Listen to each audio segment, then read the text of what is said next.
Jesse Kelly Show. Let's have some fun. On a Monday, a magnificent Monday, and it's magnificent for a variety of reasons, not the least of which is it is the 250th birthday of the finest fighting force in the history of mankind, Semper Fi, Marines. I'm just warning you right now, you're going to hear this song maybe 20 times during the show today. Chris, can we just play it on a 3-hour loop behind the entire show? Please, Chris, please. I have to have... Chris, turn it back up. Turn it up.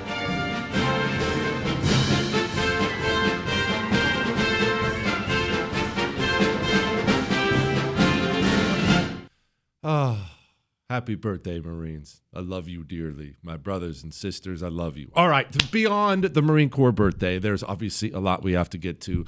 The government shutdown is ending. What happened? Why did we have a shutdown? Why is it ending? We will discuss that at length tonight. We are going to discuss the coming times, the economic troubles, and the various ways both parties will fail in attempting to address these problems. Of course, we still have to talk about mass deportation, Islamic Somali clan wars in Minneapolis, the newspapers trying to tell you to drink when you travel, and we have families broken up from communism. All that Medal of Honor Monday an hour from now. All kinds of wonderful emails and so much more coming up tonight on the 250th birthday of the United States Marine Corps on a Monday. Before we get to any of the other things, though, let's talk about the shutdown itself.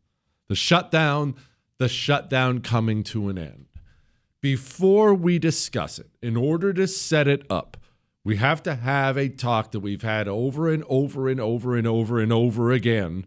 We have to go after this basic fact, because once we understand this basic fact, what has happened inside the Democrat Party, then everything that happens from there is understandable. And what we're about to talk about, it will explain the behavior of elected Democrats in the media. It will explain the behavior you see from the liberal Aunt Peggy in your life. Your mom, your dad, your sister, your son, your coworker, your friend, your whoever, the Democrat in your life. Why do they act the way they act? Why do they say the things they say? So, first, let's understand. There are two different kinds of people in this world. And I'm not actually saying that one is better and one's not. I don't know how much of this is nature or nurture, whether you were born this way or not born this way. I'm not going to speak to that. We can dig into that another time. But there are two kinds of people in this world. There are people who want to be individual thinkers. And there are people who want to belong to the group. And I'm actually not going to insult or compliment either type, but we must understand there are these two types of people. If you're sitting in class, let's go back to high school. It's your freshman year. You're sitting in class and you love vanilla ice cream. And the teacher says, hey, show of hands, we're going to have ice cream this Friday. How many of you want chocolate ice cream? And you see 20 other kids in the class raise their hand. Everyone but you raises their hand for chocolate ice cream. In that moment, being honest with yourself, are you tempted to raise your hand? Again, this is not an insult. It's human nature. Everyone else wants chocolate. Are you tempted to raise your hand, or is that just not something that would even occur to you? No, I like vanilla. Screw all these other kids. I want vanilla. It's two different types of people. Many people, I would argue the majority, would at least feel some tug to raise their hand. But there are people, and you are probably like this, doesn't matter what everyone else is doing. You don't care about what the group says. If you have a vote, you're using it your way. The Democrat voter is a herd animal. And herd animals, they will do things that can even be harmful to themselves, to their families, to their communities, in order to keep themselves as part of the herd. This is not even something we're about to discuss right now, but it goes perfectly along the lines we're talking about. Jimmy Kimmel, he's that late night host that's going to get fired next year. His wife cut ties with Trump voting family. It's a headline from the New York Post. She cut off her own family. Why? Well, she's part of the herd. And if the herd is going a different direction than her mother, her father, her sister, her brother, well, she's got to go with the herd. Democrats are herd animals. You must understand that about them. They are herd animals. And so, because they are herd animals, should you find yourself in position as a shepherd, if you will, you can guide that herd in many, many different ways and into many, many different directions. You know they're all going to stay together as a group. Now, politics. We just had an election last Tuesday, an election where we didn't fare well. And of course, as we discussed, there's all kinds of different reasons here or there. But what's one of the main reasons we didn't fare that well? Republicans lost in places like Georgia, and Pennsylvania, and New Jersey, and Virginia. But why? All of it, not all of it. Much of it comes down to simply motivation. Why are Democrats probably going to do well in the midterms? Normally, the president of the United States, whatever political party he's in, his party loses a lot of seats in the midterms. Why? Motivation. You're on the outs. You don't have power. You're angry. You don't have to be told to get out there and vote. You don't have to be told to tell friends and family. You don't need any of that motivation. You're ticked off and you're going. Motivation. Who's angrier? Now, for 10 years, 10 years, think about how long that is. Where were you 10 years ago? What did you look like? I still had hair. What were you doing? For 10 years, the already programmable herd animals in the Democrat Party, Democrat voters, have been told over and over and over and over again that Donald Trump is the sum of all fears. He is the devil. He is a Nazi. He is Hitler. He's an authoritarian. He is, you name it, and they've said it over and over and over and over and over and over again. And they've said it because it has helped them motivate their voters. It just has. There's a reason the Democrat in your area, you know what? Set aside national politics. I don't want you to think about the House or Senate. I don't want you to think about Gavin Newsom or Chuck Schumer. We'll get to them in a minute. Have you heard a Democrat in your state, maybe running for a state seat, a county seat, a local seat in your town or city, have you heard any Democrat running for office talk about fighting Trump or standing up to Trump? Of course you have. In fact, that probably is the central theme. Well, that's weird. Why is the guy running for your local county board of supervisors discussing fighting Trump when at no point is he ever going to have any political power to fight Trump or stop Trump in any way? If it's not true, why would he run on it? Because he understands Donald Trump's name motivates Democrats. The Democrat in your life, the liberal Aunt Peggy in your life, hates Donald Trump. I know you already know this. I can see you nodding your head. Hates Donald Trump in an unreasonable fashion. And they can't even properly explain why. If you ever, and I've always encouraged you to do this, if you've ever had a calm conversation with them and just started asking probing questions. Why? Oh, I hate Trump. He's an authoritarian. Why? He's the devil. He's a Nazi. Why? What is? They can't even get the words out. Why can't they lay it out in detail? If you ever asked me to lay out in detail why I despise Joe Biden, I would tell you, how much time do you have? And I could simply sit and explain all of it. Why? Well, they were never taught the why. The why doesn't matter. What they were taught, and they believe it in their bones, is that Donald Trump is the end of everything they care about. They have been thoroughly programmed for 10 years. That brings us to the shutdown and the why and why it's ending.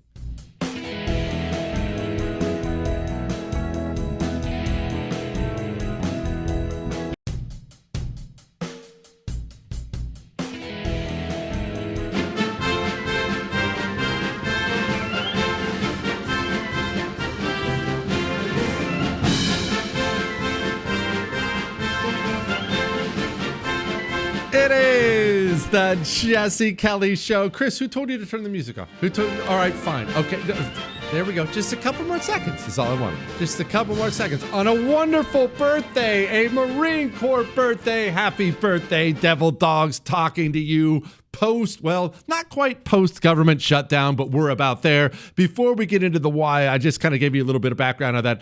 I wanted to let you know why the government isn't open right now. Just a couple things. I know about the Senate vote.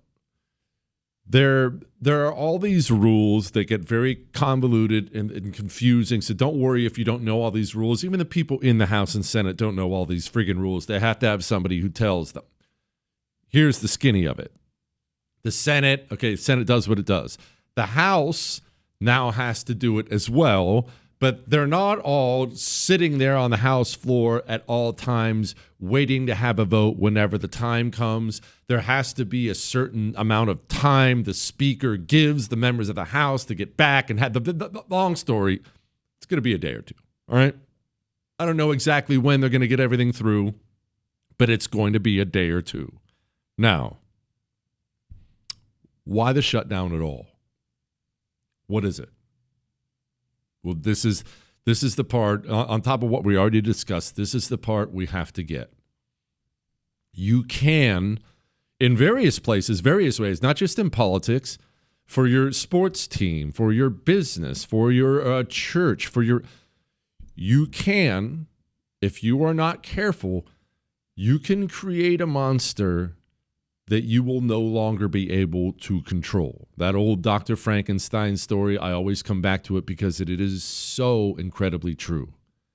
Democrats have for a decade thrived on outraging their base about Donald Trump. A decade. Okay, well, they've lived high on the hog. They've won a lot of seats on that. It's done them very, very well. But now they have demands. Pause on them for a moment. Let's make this about you or about me. Let's talk about immigration, because you know that's something that I'm hot on. I know you're hot on. We need the mass deportation of 50 million foreigners to make your life more affordable, your country cleaner, safer, better in every imaginable way. It has to happen. You know, because you've learned over the years how many freaking foreigners en masse we have welcomed into this country, to the point that now the Somali clans are having voting wars in Minneapolis. Depending on which clan you're from, that's your chances of winning the primary. That's how bad immigration has gotten. All right, so you're already there. You got it. We're mad about immigration. I'm mad. You're mad. We're both mad. All right. Now, I'm a GOP politician. I'm a low-T weenie loser like James Lankford, Republican senator of Oklahoma. I come out and I say to you right now, hey, guys. That's kind of how he talks. At least that's what I hear. Hey, guys, you know what? I don't want to deport anybody. In fact, I think we should go get another 500,000 people from Somalia and bring them in. Do I even have the option for that? Amnesty-loving losers like James Lankford, even he knows he has to sell his amnesty bills as border security bills. Because I'm already mad about immigration. You don't have an option now as a senator. You have to serve me and my interests and my anger and my fear at some level. Well, take your anger at immigration and crank the volume on that up by about 1,000, and that's how angry the average Democrat voter is about Donald Trump. Why is he there? He shouldn't be there. I don't understand. He should be in prison. We arrested him. We tried to kill him 2 times. This is how these people think. He shouldn't be there. And now they are making demands of their representatives in the House and their senators. You better stop Trump. I'm telling you, stop Trump. You told me you would stop Trump. You told me he's the devil. You told me he's Adolf Hitler. And you ran for office, and you told me you would stop him. But here's the thing about the way the House and the Senate works. Even if you have the majority, it's really hard to get anything actually done. Really by design. Think about this. We have the House, we have the Senate, we have the presidency. How many bills have passed? I mean, bills that you would love or I would love. The best we've gotten, the best in a year, has been what Trump called the one big beautiful bill, which was just really a continuation of things with a little extra here and a little extra there. With the House, Senate, and presidency, we haven't gotten anything done. Nothing. Virtually nothing.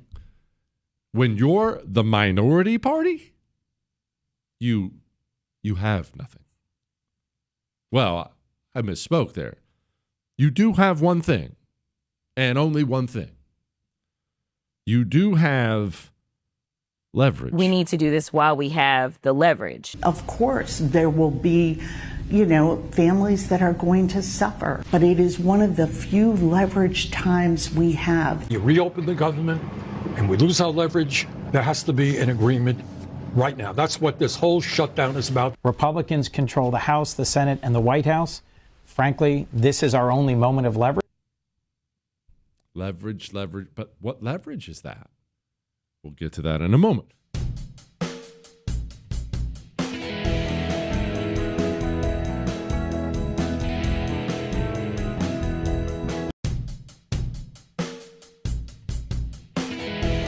It is the Jesse Kelly Show. I almost forgot to mention, I think I got shot this weekend. I will explain, and well, hopefully as soon as I'm done with this, I'm going to explain exactly what happened. I'm not sure I got shot, but I do think I probably got shot. Oh, I'll explain in just a little bit, Chris. Let's finish up on this government shutdown stuff. So Democrats have been radicalized. Their base believes that Donald Trump is the end of all things. And now they have made demands of their members in the House and their senators. They've made demands. They want you have to do something. Do something. Why won't you stop Trump? Give me something. So Democrats are desperate to give their people a win. This is generally a very dangerous place to be in politics, when you feel like you have to give the people some kind of win at some point in time. So what was the gamble? The gamble was simple. Use the leverage they had to shut down the government and cause pain. The only leverage you have when you're the minority party, yeah, you can stop this law or stop that law, but if you actually want to get things given to you, you have to be a terrorist? Is that too far? But you essentially have to do that. No, we'll just make everybody miserable. Sean Duffy said this, I think this was Saturday. To answer your question, it's only going to get worse. I look to, the 2 weeks before Thanksgiving, you're going to see air travel be reduced to a trickle. We have a number of people who want to get home for the holidays. They want to see their family. They want to celebrate this great American holiday. Listen, many of them are not going to be able to get on an airplane, because there are not going to be that many flights that fly if this thing doesn't open back up. I had a flight canceled on Friday. I was supposed to fly out. Gone. Canceled it. People having their flights canceled. The only leverage Democrats had was to shut down the country. So why did it take so long? Angus King, he's one of the Democrats who actually voted to reopen it, went on the news, said this. You have to go back to what the strategy was at the beginning of the shutdown. There were two goals, both of which I support. One was standing up to Donald Trump. The other was getting some resolution on the ACA premium tax credit issue. The problem was the shutdown wasn't accomplishing either goals, and there was there was zero likelihood that it was going to. In terms of standing up to Donald Trump, the shutdown actually gave him more power. Exhibit A being what he's done with SNAP and SNAP benefits across the country. Here was Senator Shaheen. Unfortunately, we've got, after 40 days, we've got, as you pointed out, air traffic control that's a mess. We've got government workers who are not getting paid. We've got people who can't get food. We've got mothers and children who can't get their WIC benefits. And so we need to end that suffering. Chicken is a very dangerous game. You know what chicken is, right? This goes back to movies like Rebel Without a Cause. That's an old James Dean movie. Chris, don't watch it. It's really old and boring. But Rebel Without a Cause. But you know what chicken is. Two cars line up facing each other, start driving towards each other. And the game, if you can call it that, is who's going to swerve first. But it is a dangerous game because you're banking on the other guy swerving first. And if he's not swerving, how long do you last before you swerve? Chicken is a dangerous game. Democrats, in their desperation to do something to stop the big evil Nazi Donald Trump, Democrats decided to play chicken. And they were banking on the low-T GOP doing what it has always done, caving on something. Even if it was something small, give them a little morsel, and they could call that little morsel a win. And so I'm about to do something I don't know if I've ever done on this show. Honestly, I feel kind of icky even saying it, but I have to give the GOP props. It doesn't look like they're going to give up anything for this. I know there's a promise of a future vote on something, but not even a promise anything will pass. The GOP didn't blink, didn't swerve. Now, here's the disaster for some Democrats, and all you and I can do is sit back and enjoy watching the circus monkeys throw poop at each other. Guys like Chuck Schumer. Chuck Schumer is obviously the Senate minority leader, an enormously powerful man, United States Senator, longtime senator from the state of New York. But Chuck Schumer, as we've discussed, doesn't really believe in anything. He doesn't believe in Democrat politics or Republican politics, or he's not a communist, but he has to pretend. The insane people have taken over his party. The Democrat base is fully radicalized, violent, and communist now. There are radical communists inside the House and Senate now. And Chuck Schumer's hold on power is fading away, to put it mildly. Chuck Schumer couldn't afford to have the shutdown end. They're already on television calling for his head because it ended. Do you think Chuck Schumer needs to go after tonight? He should have gone a week ago, a month ago, a year ago. Yes. You talk about aim and not meeting the moment, right? Every time he gets in front of a camera, the average Democratic voter out there screams, "Be done with you, be done." And this. Now let's focus on that, what he just said. What does that mean? Meeting the moment. He's not meeting the moment.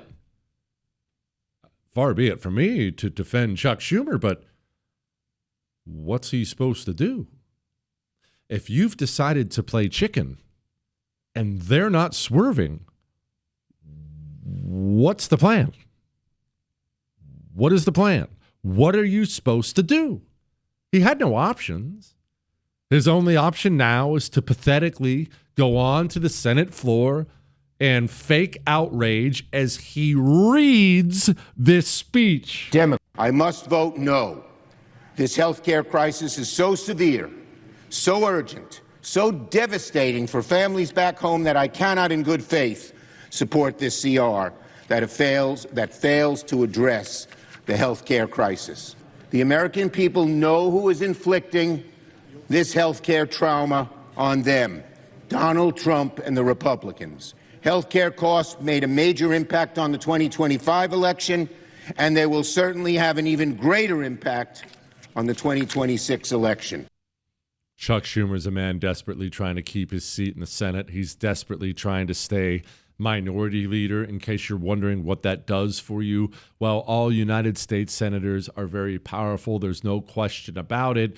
When I just read her name, Senator Shaheen, when she walks out of her office building, she may have a staffer or two, but she actually has to walk over to her car and hop in her electric-powered Kia and drive to whatever apartment she's in. When Chuck Schumer walks out of his office, he's flanked by armed security with a fleet of armored vehicles waiting for him to whisk him away wherever he wants to go. There are large differences in the amount of power you have as someone in leadership versus just a run-of-the-mill person. And Chuck Schumer is a power monster, if you will. It's all he seeks. It's all he cares about.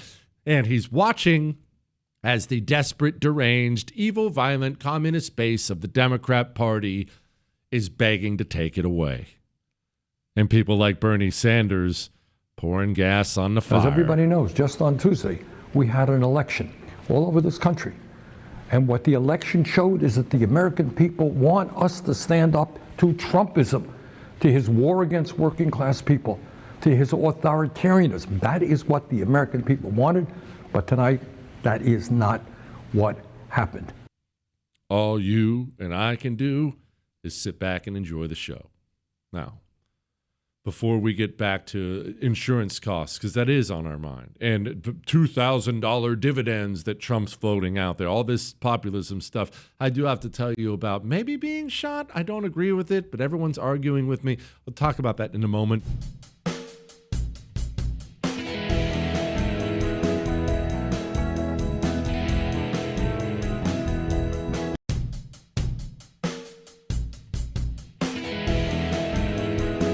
It is the Jesse Kelly Show on a wonderful, wonderful Monday, 10 minutes away from Medal of Honor Monday. And of course, we can't forget what matters most today.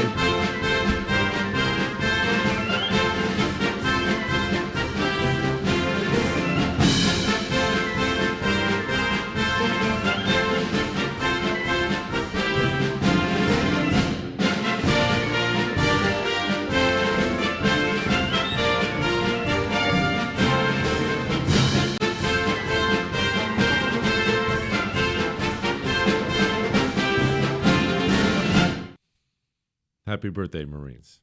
So I'm just going to lay out for you what happened on Saturday. You can make a decision for yourself, but here is what happened on Saturday. I'm still not exactly sure what I believe. On Saturday, my oldest son, James, just turned 17. I know I told you he was 17 on the radio many times before. That's just because I forgot how old he was. He was 16. Now he's 17. And I didn't realize this till my youngest son heard the show and said, Dad, you know you got his age wrong, right? So now he's 17. And no, contrary to what Ob says, that's not a sign I don't care. 17. We live in the Houston area. South of us is a town called Galveston. Galveston, Texas. You probably heard of it. It's down on the ocean. Really, really fun. It's definitely a dirty beach town, but a fun dirty beach town. You can go down there, get a burger, look at the water. I don't know if you want to go swimming, but you go down, look at the water, do some fishing. Galveston's a good time. They also have a naval museum, and they do haunted ghost tours of Galveston. It's been wiped out by hurricanes before, so the people think this all, whatever, it's touristy garbage. We as a family, me, Ob, the boys, and my mom, who's in town, we all hop in the car on Saturday, and we start driving down to Galveston. We are driving towards the Naval Museum. We want to go check out these ships, teach the boys about the troops, all that kind of stuff. We're driving. It's just a 2-lane road, and as far as I can recall, There is no car behind me. Because I know what you're going to say. I'm just laying out for you what happened. Was this a road rage incident, something like that? I had no run-ins with anybody to my knowledge, and there was no car behind me. I need to stress this. As far as I know. If there was, he was a ways back. We are driving. We start to cross a bridge. Boom. Back tire goes out on the driver's side. Not a leak. You could hear it. You could just hear it. Anyone who's ever had a tire blowout knows what it sounds like. The car, I want to make sure I give it credit. Car was incredibly stable, didn't lose control. That's easier with the back tire. I realized that. But immediately blinking notifications, tire pressure at 0. We're not losing the tire. It's lost. Okay, crap. All right. Not the end of the world. Truth is, I've been wanting to teach the boys how to change a tire anyway. It's one of those skills every man needs to know, and I'm a bit of a pro at it myself, if I may say so. We are, by the grace of God, this never happens when you get a tire.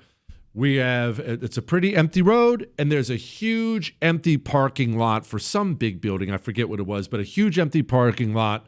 We pull in, pull over, nice flat area, totally calm. Don't have to worry about being driven over. Look, a flat tire sucks. I'm not going to say it was wonderful.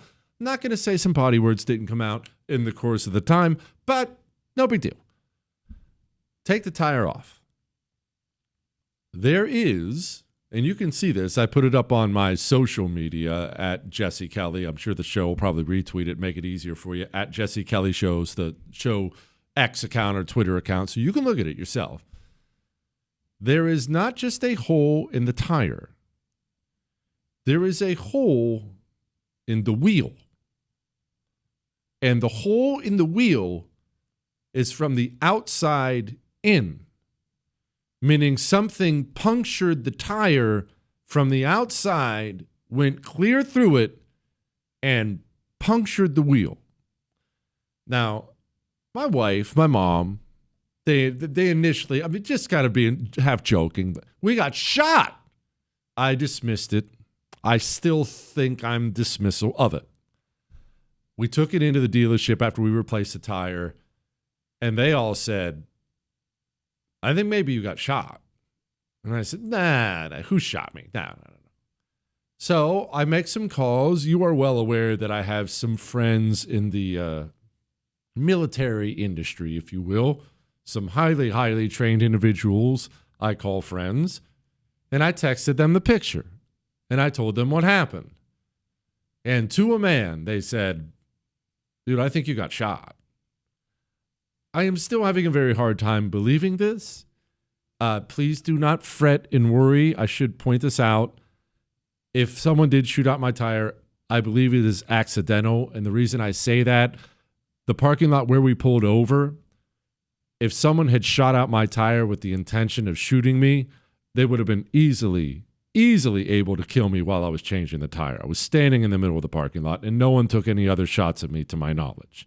What, Chris?